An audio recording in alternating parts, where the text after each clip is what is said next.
I'm going to make the subject of money really something that you can embrace and something that is all about you. Again, my name is Nate Scott, author of the book Life is Rich, How to Create Lasting Wealth.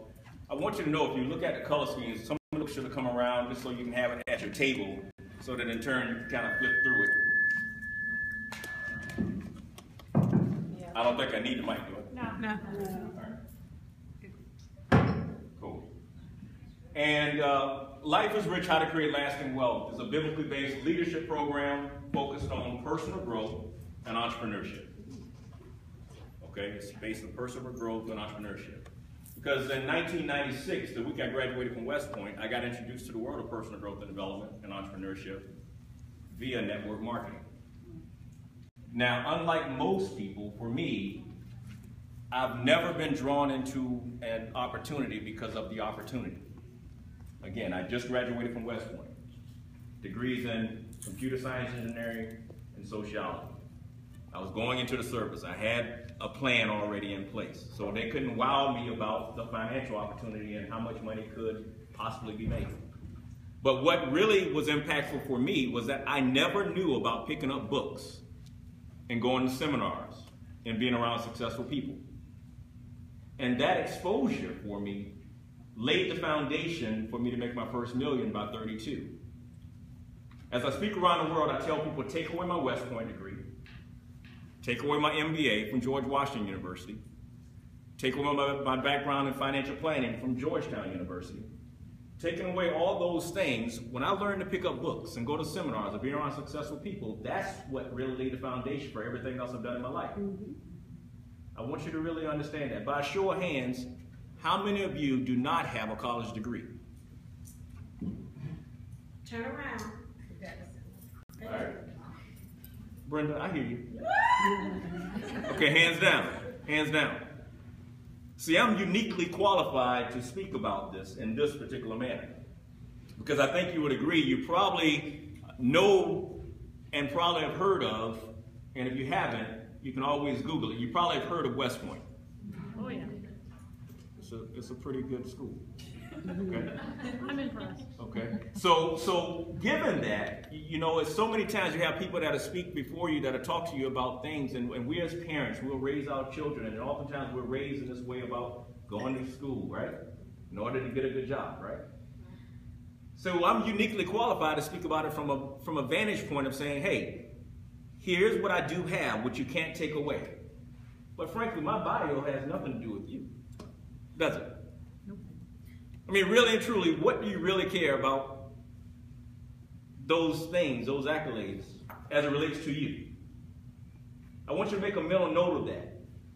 Because I'm going to give you some information that's going to be about shifting your mindset and maybe being completely contradictory to everything that you've learned in all these years with Mary Kay. And if it's not just this company, it can be any company. You see, my background and my bio has nothing to do with you. It's equivalent to the same thing of the edification process of saying that someone is such and such title without actually having a person be met right here in the heart. So my promise to you today, taking away all that stuff from my background, is this. If you lend me your ear, I'll give you my heart. Okay? What's your name? Cleta. Cleta? Cleta. Okay. Cleta Give me your... Cheetah. Cleta Cheetah? Cleta Cheetah. Cheetah? Like the cheetah? Like the cheetah. I'm fast like a cheetah. Yeah? Let's do a rap too. What's your name? April. April? My birthday is in April. Tina. Tina? Nice to meet you. Nice to meet you. If you give me your ear, I'll give you my heart. If you give me your ear, I'll give you my heart. You know, we hear the thing of saying that people don't care how much you know until they know how much you care, right? What I'm going to share with you is 7 questions in 7 minutes to reveal a 7-figure cash flow danger. 7 questions in 7 minutes to reveal a 7-figure cash flow danger. And all I want you to do is on your paper right now, write down 1 through 7. 1 through 7. 1 through 7.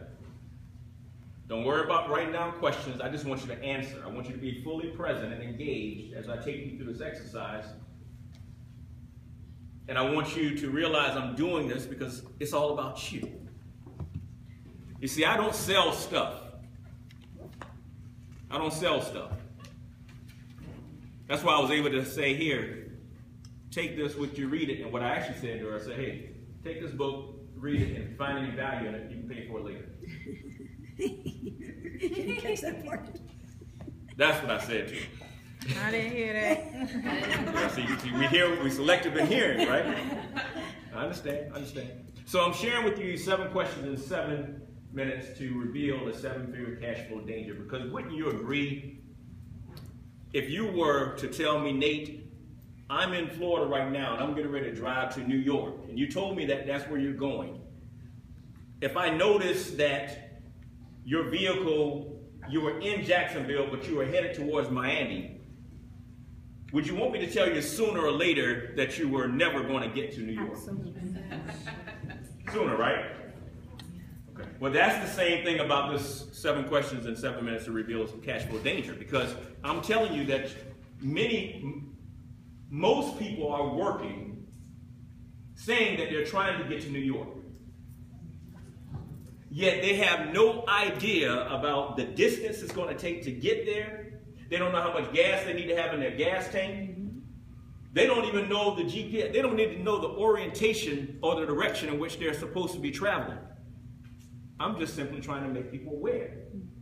So what I do is my process is, and the process that I'm instilling in supporting the Newman area is that I want to help them to gather information, which the process of which I'm taking you through right now is going to be about gathering information. But you're not going to give me your stuff. You're not going to tell me your numbers. I don't care. I'm not going to invade you. I no longer wear the hat of a financial advisor. I no longer do transactions. I don't do any of that stuff because I process all the different behavioral roadblocks. So you're going to be transparent with yourself. So step 1 is I'm going to gather information.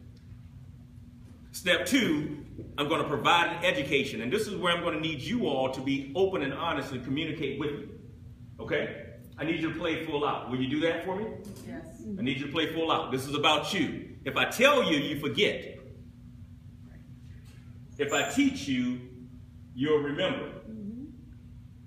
But if I involve you, you'll learn. I want you to learn. I'm not a motivational speaker. I'm an inspirational teacher. Big difference.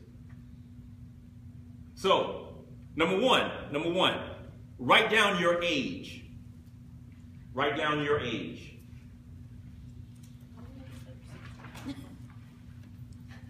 Number 2, and again, all you're doing is writing down answers.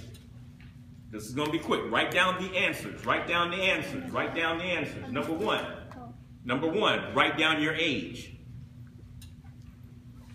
Number 2, write down the age in which you would want to retire, whatever that may mean to you. This is a number again. Everything's going to be numbers until I tell you about a percentage. Number 2, write down the age in which you would want to retire, whatever that may mean to you. Number 3, how long do you have? What's the difference between those 2 numbers? How long do you have to get there? How long do you have to get there? Now those first 2 numbers, the first number is Jacksonville. The second number is New York. This distance between the 2 is the mileage in which you got to travel. It's going to determine what vehicle you're in, right?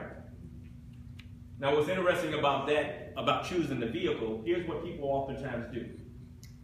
Imagine you're on 95 traveling towards New York, you run into bump-over-bump traffic. You come to a standstill. And all of a sudden, you see someone riding by on a bicycle. Yeah. Ching, ching.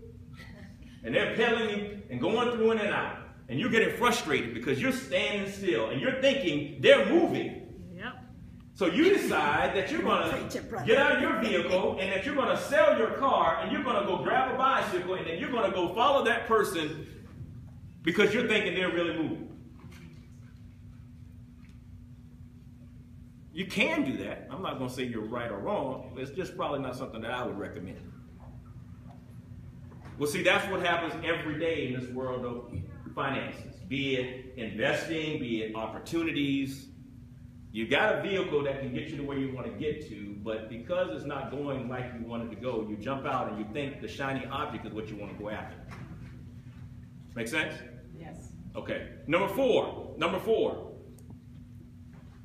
What is your current asset value? What do you have right now in your retirement? What do you have in that 401k plan? What do you have in your investment account? Do you have a house that you're planning to sell? What do you have that is in your gas tank right now? Now, here's the deal. This is a safe zone. You're in a safe zone. That's one of the things I want you to understand. My heart is for women. The way I teach is meant to help you to actually open up and be transparent and get real with yourself.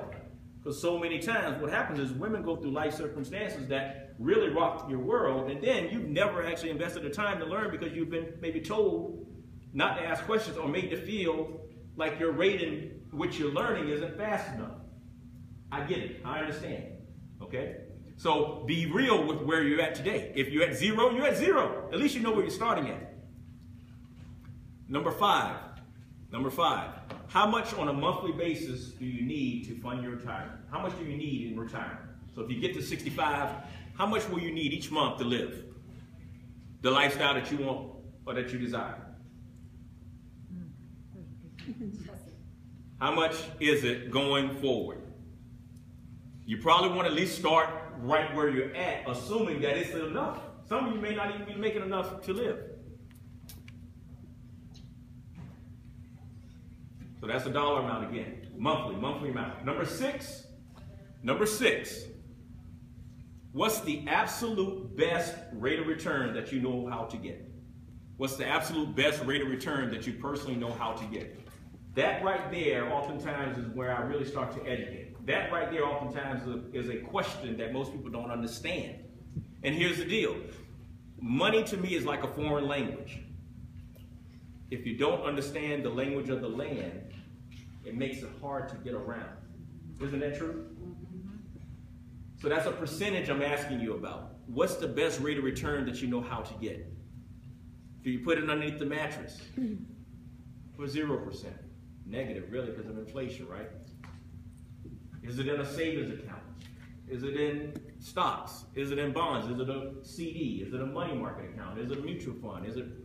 Okay, so to get my framework as far as those are the type of options that people will normally have when we talk about retirement planning. So if someone is in a job and they're putting money in a 401k plan, they're doing it because that's what people just say to do. Still don't understand what they're doing. Okay? Because a 401k plan is just a plan, and then you got funds in it, and then you got to choose which fund based upon what your level of risk is, and yada, yada, yada. Okay? So that was 6. So now we're at number 7. This is what we're going to calculate. This is where you're going to look at where you're at today and see how you're doing. Look at it compared to going to the doctor and just getting a checkup. So here's what you're going to do. Number 5, multiply what you have for number 5, the monthly amount times 12. The monthly amount times 12. You may want to grab your phones and if you give me some numbers, you may have the same numbers down. Somebody give me a monthly amount. Yes. Okay, 120, right? 120,000. 5,000 someone probably wrote down? 60,000, right? So forth and so on. Make sense? Just do that really quick. Then once you have that number, you want to divide that by, how many of you don't have an answer for number 5? Number 5, right? 6. No. Number 6. There you go, number 6. Okay, let's just put 5%. Let's just put 5%. All right, so you got an annual amount of 60,000.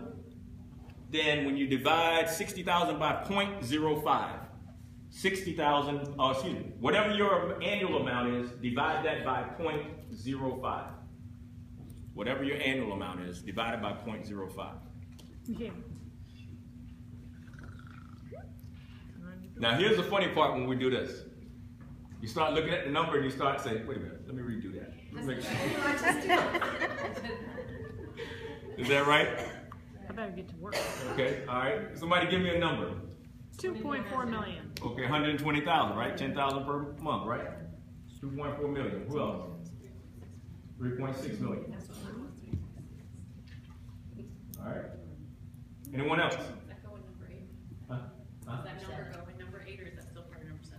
That's it. Okay. That's number 7. 7 is about the calculating.